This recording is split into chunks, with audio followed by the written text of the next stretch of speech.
வணக்கம், இது cricket with Badri T20 international series. அந்த நோபால் போடாம இருந்தா டெஃபினட்டா ஆஸ்திரேலியாவை ஒரு சின்ன ஸ்கோருக்கு ரெஸ்ட்ரிக்ட் பண்ணிருக்கலாம் இந்தியா. நட்ராஜன் மேத்யூ வேடுக்கு ஒரு பால் போட்டாருங்க. 15 செகண்டுக்கு உள்ளதாங்க ரிவ்யூ பண்ணாங்க. அம்பையர் மற்றும் பேட்ஸ்மேன் ப்ரொடெஸ்ட் பண்ணி அதை அலோவ் பண்ணலங்க. ஏன்? அது காரணம் என்ன? இந்தியா லாஸ்ட் T20 இன்டர்நேஷனல் தோத்திருந்தாலும் சீரீஸ அபாரமாக வெற்றி பெற்றிருக்காங்க. இந்த T20 இன்டர்நேஷனல் சீரீஸோட கீ பெர்ஃபார்மர்ஸ் யாரெல்லாம்? எஸ்பெஷலி தேர்ட் T20 இன்டர்நேஷனல்ல இந்திய அணிக்கு இந்த சீரீஸ்ல என்னெல்லாம் விஷயங்கள் அவங்கள இம்ப்ரூவ் பண்ணணும், இந்த மாதிரி சுவாரஸ்யமான விஷயங்கள் இந்த வீடியோல கிரிக்கெட் வித் பத்ரியில நம்ம பார்க்க போறோம்.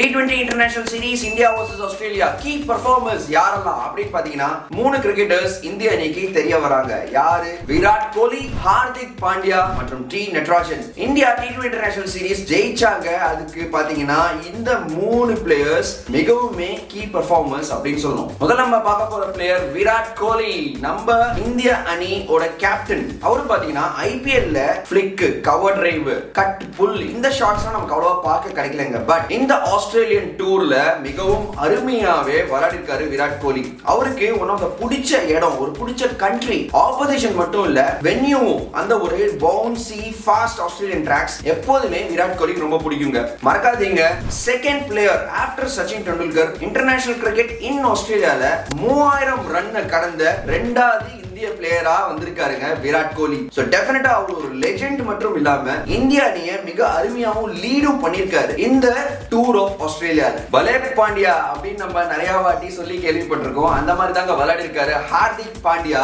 இந்த டூர் ஆஃப் ஆஸ்திரேலியால. ODI சீரீஸ்ல இருந்து இந்த T20 மட்டும் பாத்தீங்கன்னா மிகவும் அருமையான பெர்ஃபார்மன்சஸ் கொடுத்திருக்காரு. அதிரடி பேட்டிங், எக்கச்சக்க ஸ்ட்ரைக் ரேட் பாத்தீங்கன்னா கன்சிஸ்டன்டா 150 மேல விளையாடி கொடுத்துட்டு இருக்காரு. ஃபினிஷர் அப்படின்றதுல பாத்தீங்கன்னா ஒரு பேரை பதிச்சிருக்காரு அப்படின்னு சொல்லணும். அது இந்த கிரேட் மகேந்திர சிங் தோனி ஒரு டைத்துல பாத்தீங்கன்னா வேர்ல்ட் கிரிக்கெட்லயே பெஸ்ட் ஃபினிஷரா இருந்தாருங்க. அவருக்கு அப்புறம் இப்ப பாத்தீங்கன்னா ஹார்திக் பாண்டியா தான் என்ன பொறுத்த மட்டும் இப்போதைக்கு வேர்ல்ட் கிரிக்கெட்ல ஒரு பெஸ்ட் ஃபினிஷர் அப்படின்னு சொல்லணும். எல்லா பவுலர்ஸும் உலகெங்கும் பாத்தீங்கன்னா ஆஹா ஹார்திக் வந்துட்டாருப்பா, எந்த ஸ்கோருமே அவர் அடிச்சிருவாரு அப்படிங்கிற ஒரு மைண்ட் செட்குள்ள வந்திருக்காங்க. அதுக்கு காரணம் அவரோட அதிரடி பேட்டிங், எக்ஸ்ட்ரா நிறைய விளையாடிட்டு இருக்காரு இந்த டூர் ஆஃப் ஆஸ்திரேலியா. அடுத்த கிரிக்கெட்டர் நம்ம பார்க்க போறது நட்ராஜன். மிகவும் அருமையாவே பெர்ஃபார்ம் பண்ணிருக்காருங்க நட்ராஜன். அதாவது ஜஸ்பிரீத் பும்ரா இல்லாத ஒரு பட்சத்துல இவர் ஒரு கோ டு போலரா நிகழ்ந்திருக்காரு இந்திய அணிக்கு விராட் கோலிக்கு. அதாவது ஒரு குரூஷியல் ஒரு ஓவர் பவர் பிளேல போடுறாரு, மிடில் ஓவர்ஸ்ல ஒரு ஓவர் போடுறாரு, அப்புறம் அந்த 18 and 20 எண்ட் ஓவர்ஸ்ல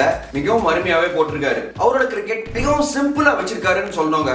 அதுதாங்க நட்ராஜனோட காரணம் ஃபார் சக்சஸ். ரெண்டே பால் தான் யூஸ் பண்றாரு. ஒன்னு பாத்தீங்கன்னா யார்க்கர், மிகவும் அருமையாவே கிராசிங் புடிச்சு கண்ட்ரோல்டா யார்க்கர்ஸ் எக்ஸிக்யூட் பண்ணிருக்காரு. அதை தவிர அவர் போடுற இன்னொரு ஒரு பந்து பாத்தீங்கன்னா கட்டர்ஸ், அந்த லெஃப்ட் ஆர்ம் கட்டர்ஸ் மற்றும் அந்த யார்க்கர்ஸ் மிகவும் அருமையாக யூஸ் பண்ணி ஒரு கோ டு போலர், அதாவது ஜஸ்பிரீத் பும்ரா இல்லாத ஒரு ஆப்சன்ஸ் இந்திய அணிக்கு தெரியவே இல்லாத அளவுக்கு பெர்ஃபார்ம் பண்ணிருக்காரு நட்ராஜன். இன்னொரு ஒரு டார்க் ஹார்ஸ் இந்த T20 சீரீஸ்ல, அதாவது ஒரு சர்ப்ரைஸ் பேக்கேஜ் அப்படின்னு கூட சொல்லலாம். யாருன்னு பாத்தீங்கன்னா ஷார்துல் தாக்கூர். அவரு ஒரு விக்கெட் டேக்கிங் போலரா நிகழ்ந்திருக்காரு இந்த இந்திய அணிக்கு அப்படின்னு சொன்னாங்க. ஒரு மிக்ஸ், அதாவது வேரியேஷன், ஸ்பேஸ், லைன், லென்த் இந்த மாதிரி அருமையா மிக்ஸ் பண்ணி போட்டிருக்காரு. அதுவும் நடுவுல கீ விக்கெட்ஸ் எடுத்து கொடுத்திருக்காங்க. இன்ஃபேக்ட் கொஞ்சம் அன்லக்கியா இருந்திருக்காரு. இன்னும் நிறைய விக்கெட்ஸ் கூட எடுத்துக்கலாம். இந்தியாவோட ஃபீல்டிங் பெட்டரா இருந்ததா. பட் இருந்தாலும் இந்த T20 சீரீஸ்ல ஒரு ரெவலேஷன் அப்படின்னு சொல்லலாம். அதாவது முகமது ஷமிக்கு மேல பாத்தீங்கன்னா T20 இன்டர்நேஷனல்ஸ்ல விராட் கோலி அவரை பிரிஃபர் பண்ணிருக்காரு. காரணம் என்னன்னு பாத்தீங்கன்னா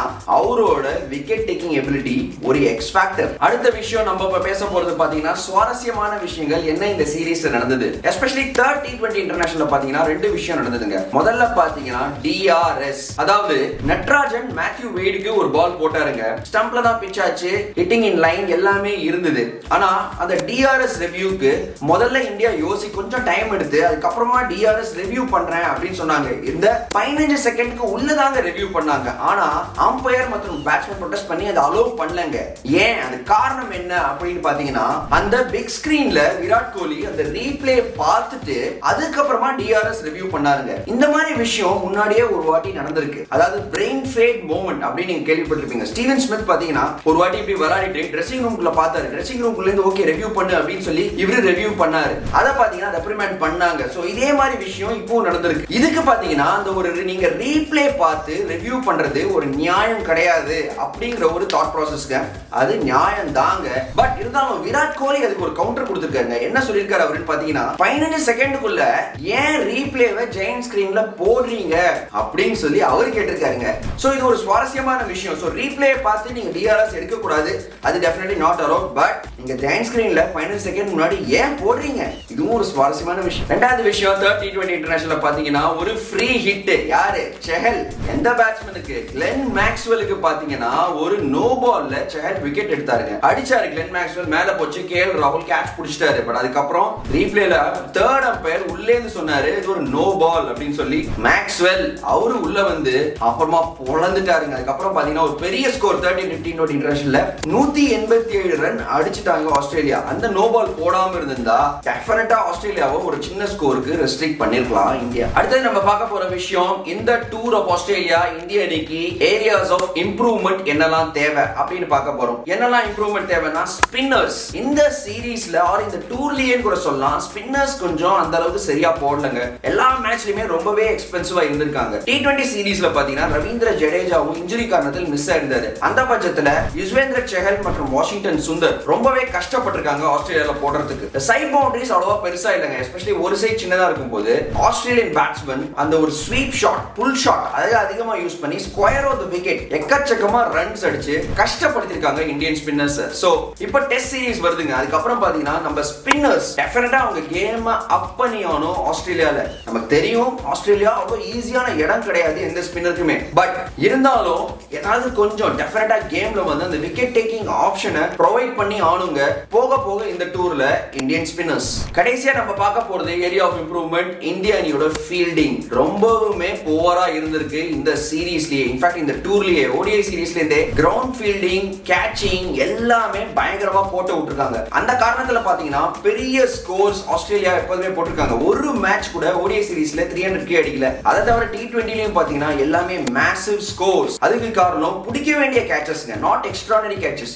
ரெகுலேஷன் கேட்சஸ் தவற விட்டுருக்காங்க. ரெகுலேஷன் கிரவுண்ட் ஃபீல்டிங்ஸ் மிஸ் பண்ணிருக்காங்க. சோ இந்த ஏரியாவை டெஃபினட்டா இந்திய அணி இம்ப்ரூவ் பண்ணி ஆகணும். கிரவுண்ட் டைமென்ஷன்ஸ் அது ஒரு பெரிய ஃபேக்டர்ங்க. எஸ்பெஷலி இந்த ஹை கேட்சிங்க்கு இந்தியா கிரவுண்ட்ஸ்ல பாத்தீங்கன்னா சின்ன பவுண்டரியா தான் இருக்கும். சோ லைன்ல நீங்க மோஸ்ட் ஆஃப் தி டைம் முன்ன ஒண்டி தான் நீங்க ஓட வேண்டிய கட்டாயம் வரும். பட் ஆஸ்திரேலியால பெரிய கிரவுண்ட்ஸ்னால சம்டைம்ஸ் லைன்ல ஃபீல்டர் நிக்கும் போது நீங்க முன்னாடியும் சில கேட்ச் வரும், பின்னாடியும் கேட்ச் வரும். ஏன்னா உங்களுக்கும் பவுண்டரி லைனுக்கும் கொஞ்சம் கேப் வேற இருக்குங்க. சோ இந்த ஒரு ஆஸ்பெக்ட இந்திய அணி பிராக்டிஸ் பண்ணி கொஞ்சம் பெட்டரா ஆகணும். ஹை கேட்சஸ் நல்லா பிடிக்கணும். இன்னொரு சுவாரஸ்யமான விஷயம், கிரிக்கெட் வித் பத்ரில நாங்க கிவ் அவேஸ் ரன் பண்றோங்க. இந்த கிவ் அவேஸ்க்கு நீங்க எப்படி என்ரோல் பண்ணோம் அப்படின்னு பாத்தீங்கன்னா ரொம்பவே சிம்பிள். கிரிக்கெட் வித் பத்ரி எங்களோட யூடியூப் சேனலோட டிஸ்கிரிப்ஷன்ல பாத்தீங்கன்னா எங்களோட Facebook மற்றும் Instagram லிங்க் இருக்கும். நீங்க ஃபாலோ பண்ணீங்கனாலே ஆட்டோமேட்டிக்கா நீங்க என்ரோல் ஆயிடுவீங்க இந்த கிவ் அவேஸ்க்கு. இந்த கிவ் அவேஸ் நாங்க கிரிக்கெட் பேட்ஸ் மற்றும் கிரிக்கெட் கேப்ஸ் கொடுக்குறோங்க. இந்த கிவ் அவேஸ்க்கு நீங்க எலிஜிபிள் ஆகணும்னா ஒரே ஒரு ரூல் தாங்க இருக்கு. நீங்க இந்தியாக்குள்ள இருக்கணும். எங்க இந்தியால எங்க இருந்தாலும் within 1 monthல நீங்க ஏதாவது காம்படிஷன்ல ஜெயிச்சீங்கன்னா உங்களுக்கு இந்த கிவ் அவேஸ் வந்து சேரும். இந்த வீடியோ உங்களுக்கு பிடிச்சிருந்ததுன்னா லைக் பண்ணுங்க, ஷேர் பண்ணுங்க, மறக்காம சப்ஸ்கிரைப் பண்ணுங்க. அது மட்டும் இல்லாம இந்த பெல் ஐகானை அமுத்த மறந்துடாதீங்க. நாங்க என்ன வீடியோ போட்டாலும் இமீடியட்டா உங்களுக்கு ஒரு நோட்டிபிகேஷன் வரும்.